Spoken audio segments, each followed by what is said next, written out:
Thank you, Chintanji. Good afternoon, everyone. We are pleased to welcome you all to our Q1 Financial Year 23 earnings call. Today on call, we have with us Mr. Chintan Shah, Managing Director, Tatva Chintan, and Mr. Ashok Bothra, Chief Financial Officer, to discuss the performance of the company during the quarter gone by, followed by question and answer. Please note that a copy of our disclosure is available on the investor section of our website as well as the stock exchanges. Please do note that anything said on this call which reflects our outlook towards the future or which could construed as forward-looking statement must be reviewed in conjunction with the risk that the company faces in terms of uncertainty. With that, I would like to hand over the floor to our MD, Mr. Chintan Shah, for his opening statement. Thank you, Dinesh. Good evening, everyone, and again a very warm welcome and thank you to each and every one of you for joining us on our Q1FY23 earnings call. I trust everyone is doing well. I believe you have already got a chance to go through the investor presentation uploaded on the stock exchanges and must be really very anxious to understand the performance of the company during the quarter gone by. First of all, let me start with the financial numbers. So I'm just briefing you with the financial numbers year-on-year basis. So during the quarter, the revenue from operations was at 884 million versus 1,068 million, a decline of 17%. Ebitda during the quarter was at 152 million versus 263 million, a decline of 42%. Net profit after tax was 98 million versus 231 million, a decline of 58%. During the quarter, Ebitda margin was at 17% versus 25%, and PAT margin was at 11% versus 22% year-on-year basis. As indicated during my earlier earnings call, we had given an indication of anticipating a drop in demands of SDA for Q1 and also going forward in Q2 FY23 due to semiconductor chip shortage coupled with geopolitical issues, which again was further enhanced by COVID lockdowns in China. The drop in sales of SDA is reflecting in our Q1 FY23 numbers. In Q1 FY22 previous year, SDA contributed nearly 52% of the revenue, whereas in Q1 FY23, the contribution of SDA to revenue is only 7%. Despite of subdued sales of SDA, we could still achieve 83% revenues year-on-year basis, which is showing strong growth potential of other product categories as well. As for sure, the impact of SDA sales is just a temporary phenomena, so the strength of other categories is giving a very promising scenario in days to come.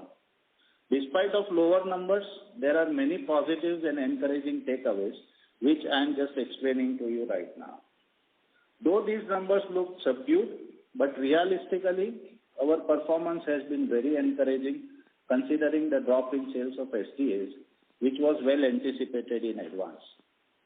On the full year basis, FY22, the total revenue was 4,336 million, out of which only the SDAs contribute 2,248 million. The other three product categories, PTC, Electrolyte Salts and PASC, together contributed 2,058 million for the whole year. So on an average, the quarterly sales of these three categories together was at 515 million. Against this, during Q1 FY23, we have achieved a revenue of 818 million in these three categories, showing an overall growth of nearly 60%. This clearly reflects the growth potentials of these three product categories as well. Now talking about the Ebitda, during Q1 FY23, Ebitda was at 152 million. This number also includes forex loss of 49.7 million. So the actual operational Ebitda during the current quarter is 201.7 million, which translates into Ebitda margin from operations of 23%. Forex loss is because of MTM of forward contract due to depreciating rupee. SDA is a high margin accretive product category. Despite of the drop in offtake of SDAs during the quarter, our Ebitda margins on consolidated basis are quite satisfactory. Now let me explain each of the product categories and take you through the developments that took place in each of them during the past quarter. I am pleased to inform you that during the quarter, PTCs have registered its historically highest quarterly revenue of 403 million, contributing 46% of revenue and a growth of 79% on year-on-year basis. Tatva Chintan continue to maintain its leadership position in PTCs. During this quarter, commercial sales to the recently approved MNC has picked up. Our consistent high quality and improved logistics support to major customers has enabled us to increase our market share. Our other product category, Electrolyte Salts, registered a revenue of 69 million, contributing 8% of the total revenue during the quarter, showing a very strong growth. During the full year FY22, the previous year, revenue from this category was 56.8 million, against which we have achieved revenue of 69 million in this quarter itself. The commercial application of supercapacitor batteries and sodium and zinc ion batteries are beginning to rise. I had informed you all during Q4 FY22 earnings call about receiving a formal approval from a new customer for energy storage device application. I am happy to inform you that during this quarter, commercial sales to this new customer has begun.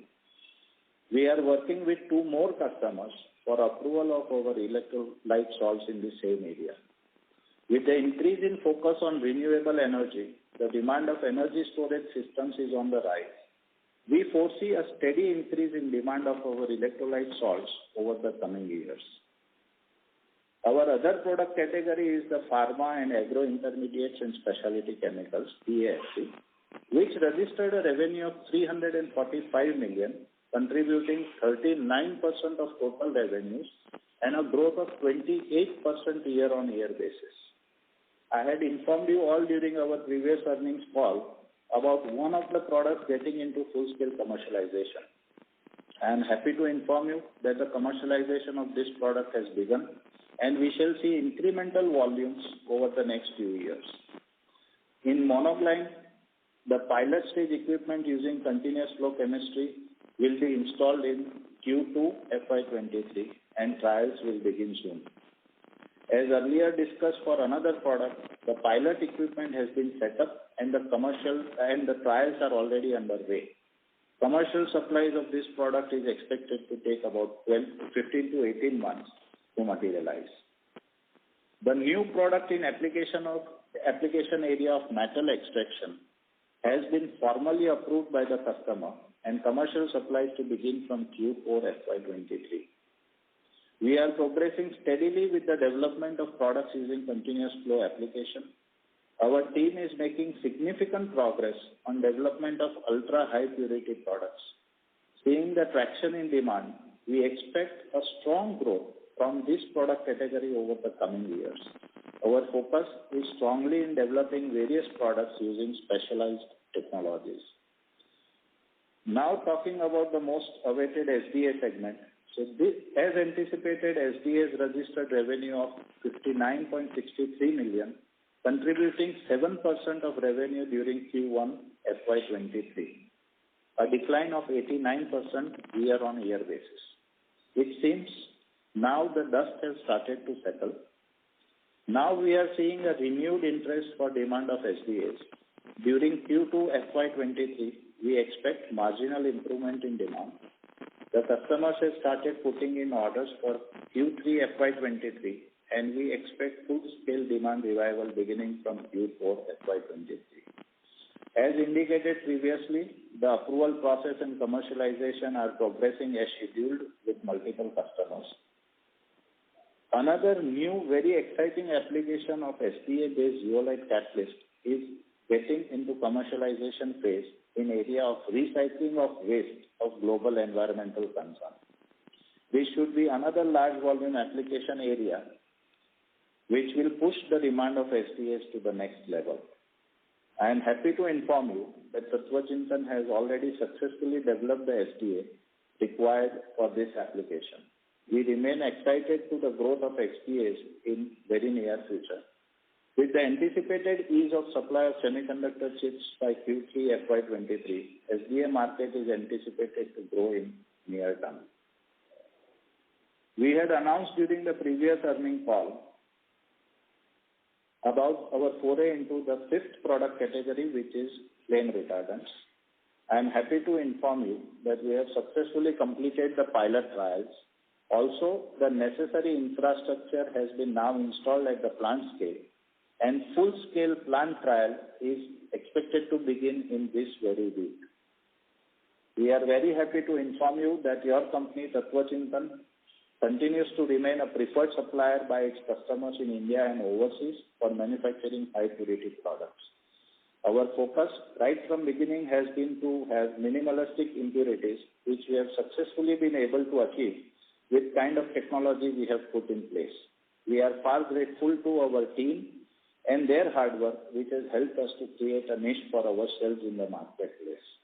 Since the past few weeks, we have been observing reduction in freight cost and the price for certain raw materials are getting stabilized. Your company is well diversified across product categories and our products find application in varied end industries across geographies. Hence, an impact in demand in one product category is offset by subsequent demand in another product category. We continue to see our clients consuming our products by the strength of all the good innovation and the great support we have been delivering to them over the years. The ongoing capacity expansion of setting up additional facilities at our existing Dahej SEZ is as per schedule, and we target to commission the facility by end of Q3FY23. Due to 3 weeks of strike across Gujarat for construction material, we have lost precious 21 days of construction activity. Despite of that, we are hopeful to complete the project as per schedule. With this, I conclude my remarks, and now I would like to hand over the call to our CFO, Mr. Ashok Bothra, to take us through the financial performance for the quarter. Thank you, sir. And good evening, everyone. I shall summarize the financial highlights for the quarter. Revenue from the operation was at 884 million versus 1068 million in Q1FY22. The growth was around 17% on YOY basis due to lower offtake demand of SDA. Ebitda was at 152 million versus 263 million in Q1FY22, degrowth of 42% on YOY basis. PAT was 98 million versus 231 million in Q1FY22, degrowth of 58% on YOY basis. Ebitda margin was at 17% in Q1FY23 versus 25% in Q1FY22. As mentioned by Chintan sir, the Ebitda number includes the forex loss of 49.7 million. So actual operation Ebitda during the quarter comes to 201.7 million, which translates into Ebitda margin of 23%. However, the margin has gotten impacted due to change in product mix by drop in demand of SDA, which is our high margin accretive product category. PAT margin was at 11% in Q1FY23 versus 22 in Q1FY22. The impact on PAT is on account of higher taxes because till last year we were eligible for 100% tax exemption towards profit arising in our Dahej plant, and from this year we are eligible only for 50% of the tax benefits. During Q1FY22, exports stood at 564 million. Exports that constitute around 64% of the total revenue. Export declined during the quarter mainly due to drop in the sale of SDA, which is our major export contributor. Out of net IPO proceeds to 272 million, we could spend 832 million till 30th June. That concludes my update on financial performance of Tatva Chintan. Now we can open the floor for question and answer session. Thank you. Ladies and gentlemen, we will now begin with the question and answer session. Anyone wishing to ask a question may please press star and 1 on your touchtone telephone. If you wish to remove yourself from the question queue, you may press star and 2. Participants are requested to use handsets while asking a question. Ladies and gentlemen, we will wait for a moment while the question queue assembles. The first question is from the line of Nirali Gopani from Unique Asset Management. Please go ahead. Thank you for the opportunity. Chintan, my question was on the SDA part. So when we listen to various auto companies or auto ancillary companies, we get a feel that the semiconductor shortage has eased out. But our numbers are reflecting something different because a drop in the SDA is quite significant. So if you can elaborate on that part. Sure. The actual semiconductor shortage is still expected to ease out by October or November of this year. So there is definitely a slightly improved availability of semiconductors, but it is nowhere near the required numbers. Now, just to explain you why such a drastic drop is happening in Q1 and Q2, so let us hypothetically assume someone is carrying an inventory of 6 months. Okay, and your sales is at 100% levels, for which you are maintaining an inventory of 6%. Now your sales for the zeolites have dropped to almost 30%. So your inventory, which was hypothetically for 6 months, has gone up to almost 15 months now. So typically you stop buying the products completely, though your business is running at 30-40% levels. So this is what has caused a sudden stop in demand for SDAs and also in demand for zeolites, in fact, for our end customers as well. So it's a cyclical impact because of drop in overall requirements for SDA because of these known factors. Suddenly everyone started feeling that inventory levels are very high. So if the business is going so slow, we need to stop buying anything. So this whole chain eventually stopped buying things for a few months. And now we have started seeing, the talks have started beginning and customers have started discussing with us about the availability of products coming from probably from August, September is what they intend to start buying the products at a smaller level. And we expect full-scale demand to begin from December, hopefully. Thank you for this detailed explanation. So in our Q4 call, we were confident that, FY23, the SDA revenue will be similar to what it was in FY22. Now, FY22 number was roughly 225 crores, and in Q1 we have just done 6 crores. So something has changed, or we still maintain that, in the remaining 3 months or maybe in the second half, we might be able to cover up on the SDA part? So Q3, Q4, we will strongly cover up. But I'm not absolutely sure whether it will be same number, but it will not be too different. That is my feeling. Maybe with a 10% reduction is where we should end. It again depends on whether full-scale recovery begins from October or from November. So a month here and there can have some impact, but I'm still very confident that we will not end up with very low numbers on SDA. Okay, that's great. And so the next question is, what are the sustainable gross margins for us? Like, what should be assumed to be a sustainable number? So I would say 22 to 27 or 23 to 27% on Ebitda is sustainable on a longer run. Okay. And last question is that our CFO mentioned something about the tax rate, but I seem to have missed it out. So is this a normal tax rate now? No. So we have this Dahej facility which is in a special economic zone. So for the first 5 years of operations, you have 100% tax holiday, followed by another 5 years of 50% tax holiday. So we just ended our 5 years 100% tax holiday in last financial year. So from this financial year, we have 50% tax holiday. Okay, so also at a company level, what will be the tax rate then? Then it will depend on how much property Dahej plant is bringing. Otherwise, on normal level, it should be around 18 to 20%. Okay. Thanks a lot for answering all my questions. Thank you. Thank you. Thank you. A reminder to the participants, anyone wishing to ask a question, may please press star and 1.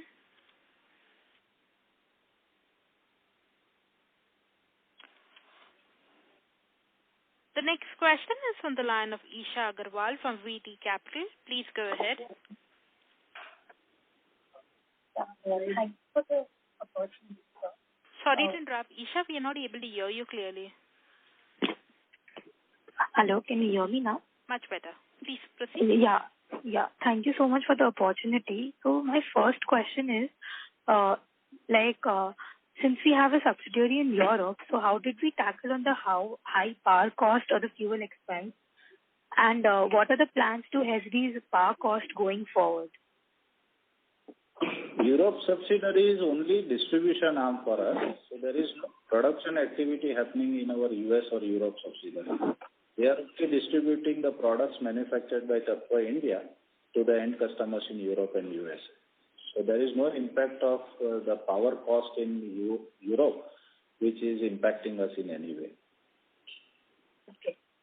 So my next question is, since we are export-oriented company, so did we see any impact of Europe or US market impacting our order book, or did we see any curtailment in the demand for our products?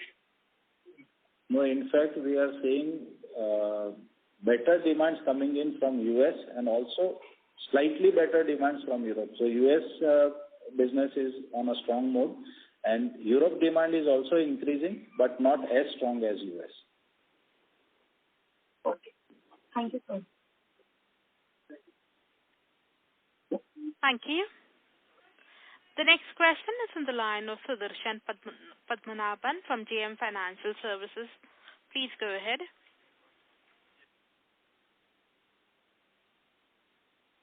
Sudarshan, your line is in the talk mode. Please go ahead.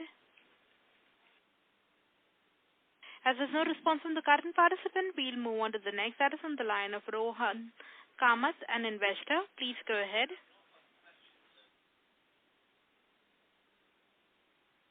Rohan, your line is in the talk mode. Please go ahead. Hi, sir. Thank you for taking my question. I want to know that, just reconfirm that you mentioned the live market is about 18,000 metric tons and we are targeting about 3,000 metric tons. Is that right, sir? Sorry, excuse me. Can you speak little softly? Your voice is kind of distorted. Yeah, sir.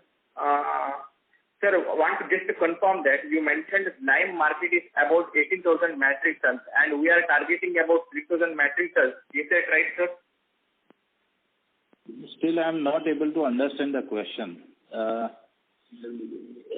Can Haitong guys somehow, translate the question to me, please?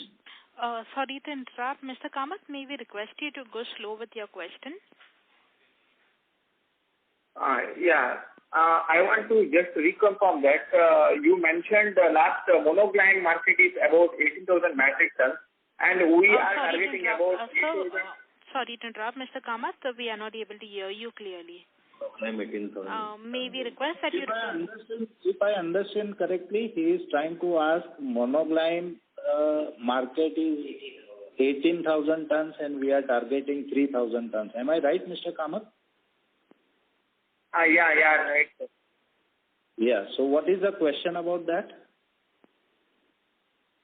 Sir, want to confirm that it's about 18,000 metric, where means you have told that it has maintained 3,000 metric tons you are targeting.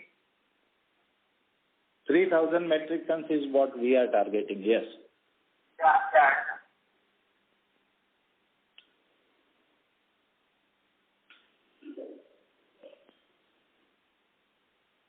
Thank you. The next question is from the line of Sanjay Jain from ICICI Securities. Please go ahead. Yeah, good evening, sir. Two questions from my side, Chintan bhai. Hello, can you hear me? Yeah, please speak little loudly, slightly. Yeah, sure. First on the SDA front, Now you said that the demand is slowly but surely coming back, and you expect that the demand should be back by December. How is it looking for the coming quarter? Have you seen any improvement from the lows of Q1, or do you still think that? No. So we will see, definitely we will see a decent improvement from Q1 numbers for the Q2. Right. And Q3 numbers, we are seeing much more decent orders already being punched in. But one of the key customers, you are aware that we have one large customer in China, which is still expecting this to begin by December. So they have not yet confirmed. The reason being the lockdowns is impacting them really badly. So they are still not able to confirm, but they are pretty sure either it should be November or it should be December. So once that kicks in, then we are back to full-scale demand structure.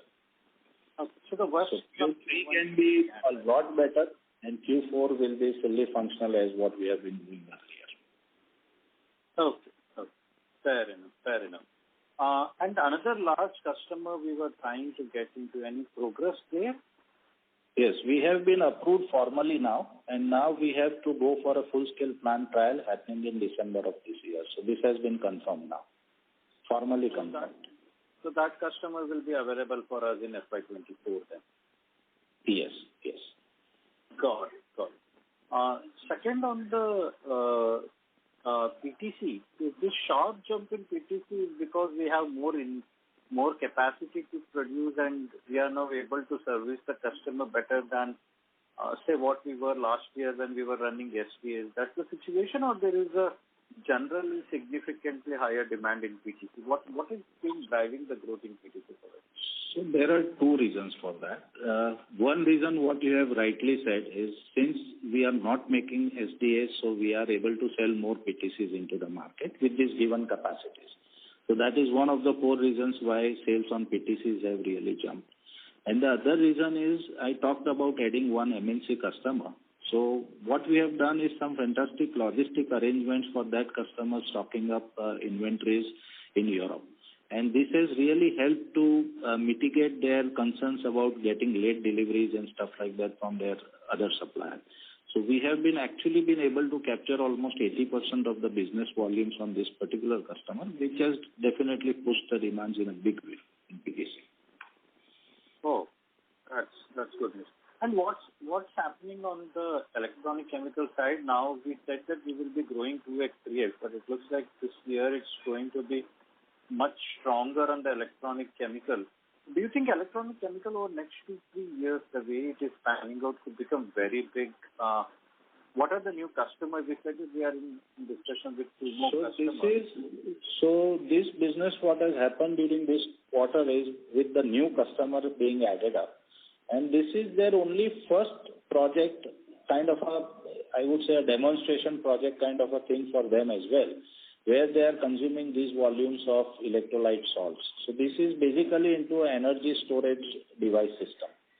Now, we are also into approval process with 2 more such customers in different geographies. So we see that these applications for the energy storage systems is now being picked up quite fast.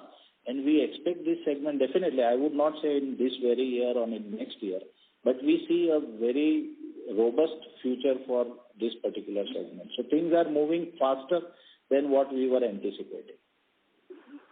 So when we say energy storage, we mean battery, or this is battery for the EV? Basically, when you generate any kind of renewable energy, you need a battery system to store that. So typically, either you have the conventional batteries, lithium batteries. Now you have a new function of sodium batteries and zinc batteries. So we don't have any electrolytes for the lithium batteries, but for the rest of the 3 energy storage systems, we have the electrolytes. So these areas are now really picking up. Okay. And you are telling it could be anything, right? It could be electric vehicle, it could be a solar farm, it could be a wind farm. Agnostic of that, right? Yes.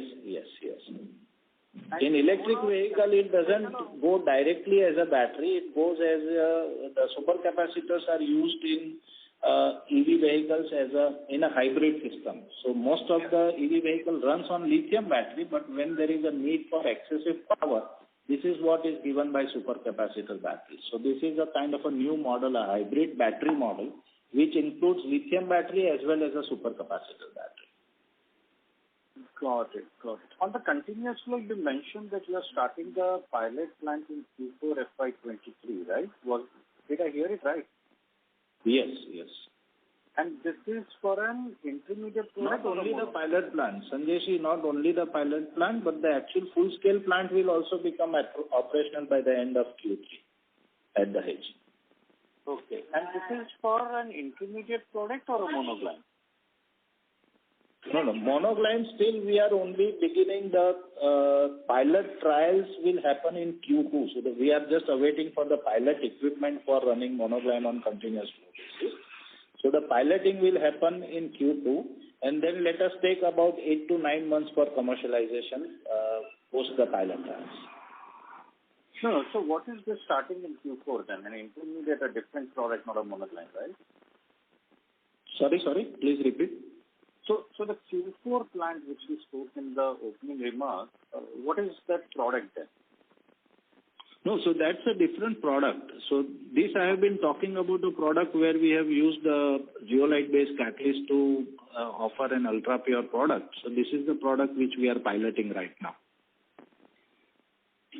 Got it. It is on the 4 products we spoke that which was in an R&D. Yes. One of them or? Yes.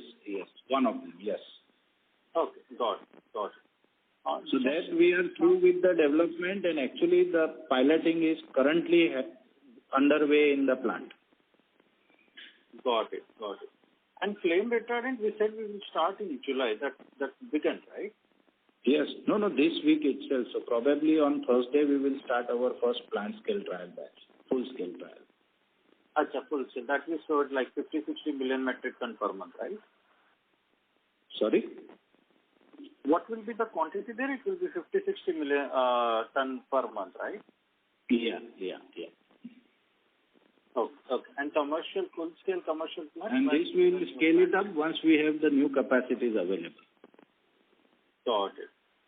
Just couple of clarifications. One on the this forex loss of 49 million. Can you explain what was the nature of that? See, basically we hedge our sales, right? So when you have a purchase order, typically we book a forward contract and do a hedging. So now let us assume we have hedged this at 75. So we have basically booked our sales at 75 rupees, on which calculation we had taken the purchase order. So now we are assured that we are going to get 75, and that has been booked.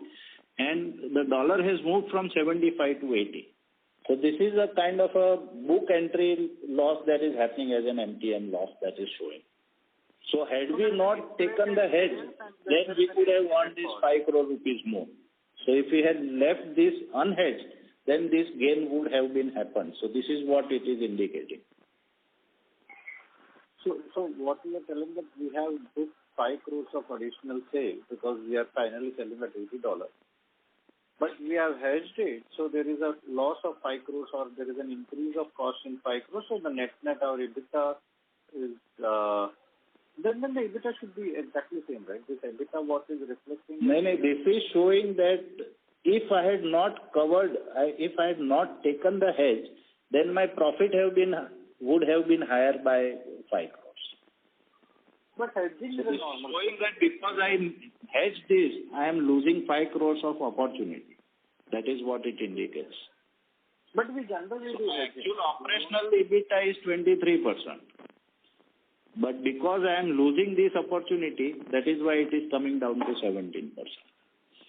Now that would have been an extraordinary profit because of currency movement if we would not have hedged, right? I think.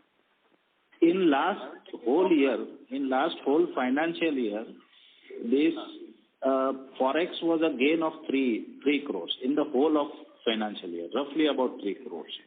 3 crore 80 lakhs in the whole of financial year. In this particular quarter, it is showing a loss of 5 crores.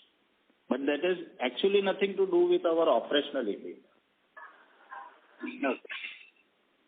And high tax rate is because we sold more from Ankleshwar and export-oriented unit because SPA was not running. So the profit is significantly coming from Ankleshwar. So there is a high tax rate of 20 odd percent, else 18 to 20% is the rate. Yes. And also now we are subjected to 50% taxes from Dahej as well. No, so that is fine because we were at 7-8% last year. So we are anyways taking 18%. Factoring that 50% benefit will go out, but 28% was way too high. That is because the entire profit is coming from Ankleshwar plant. That's a fair assumption, right? Yes. Got it, sir. Got it. Thank you very much for answering all the question and the structure for the future quarter. Thank you. Last year, basically this quarter Ankleshwar did a revenue of almost 41 crores and Dahej did revenue of 42 crores. Right? Okay. And in earlier year, the revenue from Dahej was almost double than the revenue of Ankleshwar, even slightly more than double. So this is what is the impact. So basically, since we are not doing SDS from Dahej, so the profit from Dahej is lesser. And the whole facility of Dahej for making the SDS is technically almost unutilized. I would say maybe 10% occupancy. So that is what is being reflected here. Fair enough, sir. Fair enough. Thank you. Thanks for all that answer. Thank you. A reminder to the participants, anyone wishing to ask a question, may please press star and 1. The next question is from the line of Sudarshan Padmanabhan from JM Financial. Please go ahead. Sudarshan, your line is in the talk mode. Please go ahead. Sudarshan, we are not able to hear you. As there's no response from the current participant, we'll move on to the next. That is from the line of Nikhil Rungta from Nippon India Mutual Fund. Please go ahead. Yeah, hi sir. Thanks for this opportunity. Sir, you mentioned that SDA for full year, we might see, say, around 10% odd decline, right? Sorry, please say again. SDA for full FY23, we'll try to complete it as big as FY22, but we might close at maximum of 10% decline, right? Right, nearly about, yeah. So we anticipate very strong recovery from Q4. Definitely we will back to normal. But Q3 also we expect a good recovery to happen. So I'm pretty hopeful that we will recover this lesser sales in those last 2 quarters. Okay. And the other products, basically the non-SDA part, which is around 48% of the total, so that showed a very good or strong growth in Q1. So if I have to combine all those non-SDA products, so what type of growth can we expect in FY23? So this is the average what we have seen in this particular quarter. We might even see slightly better performance going forward in Q2, Q3, Q4. Because one of the product on PASC which has gone into commercialization in Q1, so the demands are picking up. So we expect better revenues to come from that particular product. And also the PTC segment. See, once we have this new plant operational, all these years what has been happening is we have been compromising on sales of PTCs so that we can sell more SDA. Now, in this event when our SDA is kind of a vacuum, so we are able to sell the actual potential of PTC into the market. So once we have this new plant functional from November, and this is probably going to coincide when the demands for SDA is also going to come back live.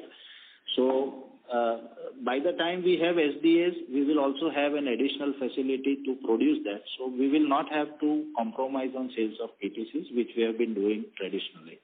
So I expect this trend of sales in the 3 segments to continue. Basically, 60 to 70 odd % of YOY growth in the non-PTC segment, right? Non-SDA segment, right? But this is something exceptional at a rate because this is showing that we were compromising somewhere and now we are giving the full potential. Yeah, so I would not say that in next financial year again we will see a 60% growth in this PTC particular category. No, where I'm coming to is 50% of our revenue, SDA, might report 10% decline, whereas the remaining 50% might go to 60 to 70% growth. So at the entire revenue level, we can see a growth of around 30 to 35% for FY23, correct? So basically, let us assume that we are doing. So this quarter, we did roughly about 80 crores of the three other segments. So we expect to continue with this average again in the next 3 quarters. So 320 crores, 300 to 320 crores revenue from the three segments is what we are expecting. And then the balance comes from the revenues from SDA. Perfect. That's all from my side. Thank you so much, sir. Thank you. Thank you. The next question is from the line of Krishan Parwani from JM Financial. Please go ahead. Yeah, hi Chintan Bhai. Thanks for the opportunity. Just two clarifications, sir. So in the last call, we mentioned that our new capacities will be delayed by only like 8 to 10 days and be operational by December this year. So just wanted to check what's the status and timeline of the same. We are still on schedule, very much on schedule. This quarter, we actually had a strike of 21 days in availability of construction materials in Gujarat. The whole state was not getting any kind of materials for construction. But despite of that, we are pushing and we are I would not say 100%, but we are almost absolutely sure that we will still be able to complete this project by end of November. Okay, that's great, sir. And so last thing on the capex, what kind of capex that we are envisaging for the next year, next financial year, and for this year as well, if you can give us. So after completion of this particular project, we may not see any major capex happening in next financial year. So basically, if you remember, we already procured one additional land for the next phase of expansion. So we have applied for environmental clearance, which typically takes about 12 to 15 months to get. So hopefully within next financial year, nearing the end of, by end of 23, we expect to have the EC in place. And only after that we can think of going into expansion. So probably in next financial year, we might not have any significant capex to be done. But yes, in the next year after that, at 24, we will see capex to be done. Understood, sir. Understood. Wish you, all the best for the future, sir. Thank you. Thanks. Thank you, sir. Thank you. The next question is from the line of Ritik Shrawat from Edelweiss. Please go ahead. Hi, sir. Good evening. I just want to ask on flame retardant. What is the market size in India and globally? The global market size, we understand, is close to about 160,000 metric tons, roughly. Roughly in the ballpark number of 150 to 170,000 metric tons. And the plant, what we are intending to set up is with a capacity of 5,000 metric tons right now. And sir, who are the competitors in India currently? Currently, we don't have any competitor in India. We do have 3 large MNC competitors. Can you please name them? They are very well known. So basically, ICL, then you have Lanxess and Albemarle. Oh, okay. Okay, that's it from my side. The rest of my questions were answered. Thank you and good luck for the next quarter, sir. Thank you. Thank you. The next question is from the line of Ritesh Cheda from Lucky Investment Managers. Please go ahead. Yes, sir. We understood the math that you were telling of SDA and non-SDA in terms of revenues for 23. I just wanted to understand the capacity that we are creating and the products that we are introducing. So I could understand that there is some capacity being added on line chemical, there is some capacity added on PTA, and there is some capacity to be a new product as flame retardant, right? Have I missed out on any of it other than these 3? And for these 3, via capacity expansion or a new product addition, what is the additional revenue potential that we have? Yes, see, basically, we already have roughly about 200 kiloliters of reaction capabilities across both the plants. And what new setup we are doing is we are expanding this by another 200 KL. Okay. So theoretically, we are expecting to have a potential to double our revenues. This would include the electrolyte, the electrolyte. Basically, when you talk of PTCs, electrolyte salts, PASC, or flame retardants, these are all kind of a multi-purpose facility which are fungible between the categories. Only SDA is something unique where we need an absolute dedicated setup to do that. Perfect. So this 200 kiloliters, which means will add, let's say, another 300-400 crores of revenue, right? Because today you already are 80 crores per quarter. Okay. Thank you very much, sir. Thank you. Thank you. The next question is from the line of Shubham Korak from Perpetual Advisory. Please go ahead. Hello. Thank you for taking my question. I just wanted to ask, can you provide us with some quantity insights for the kind of inventory that we are building for satisfying demand that will come after once semiconductor shortage eases out, which So basically, we are already continuing to hold that inventory, which can run us through at least one full quarter of full demand. So that is what we are already running on inventory. And that most of the people have been asking me why you are running on such high inventories. But now this is the precise question that you have asked. And this is absolutely the reason why we are running on such high inventories all the time. Because when there's a demand coming in from customers on SDAs, it is always coming in larger volumes. So unless and until you have this inventory, you will not be able to take up that opportunity. Okay, thank you so much, sir. Wish you all the best.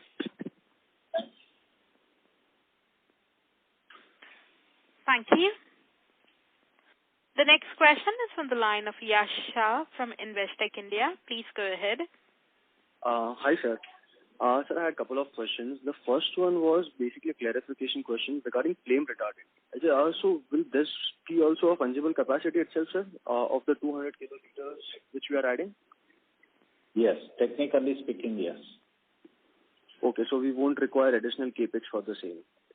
Okay. No. And till when are we expecting it to reach peak utilization, sir? No, we will need certain specific capex for that, which is not a huge amount, but this is for storage of the key raw materials which require a special tanking system. So that is what we have already undergone, and that is the reason why now we are going to start the plant trials in this week. So pilot trials already happened in end of May, but since the special storage tanks were being installed at the site, so now we are ready with the safety audit and everything. So now we will kick off the plant trials from this week. And was it a significant amount, sir, we spent on the special storage tanks? It is, so once we have this new facility and the requirement of this storage tank goes to full capacity, so when we are talking on 5,000 metric tons levels, we are looking at about 3 to 3.5 crores of capex. Okay, 3 to 3.5 crores. Got it. And sir, the second question which I had was about the metal extraction product which we are going to start supplying soon. Can you please provide more specifics on the same? So basically, when are we going to start that? And and how much is the revenue potential for this? We have been now fully formally approved for those products, and we have received orders for 1 container each of these products to begin from October of this year. And we expect the full-scale commercial. So once these products have been approved at full-scale plant trial levels, we expect probably December or January when full-scale commercialization will happen. So that's why I'm saying Q4. Got it. And sir, at so what is the demand potential? Like, what is the revenue potential for this product? So roughly at the full scale, once it is there, it would be in the range of about 30 to 40 crores. Got it, sir. Got it. And growing, yeah. Got it. Thank you very much. Thank you. Thank you. Ladies and gentlemen, that is the last question. I now hand the conference over to the management for the closing comments.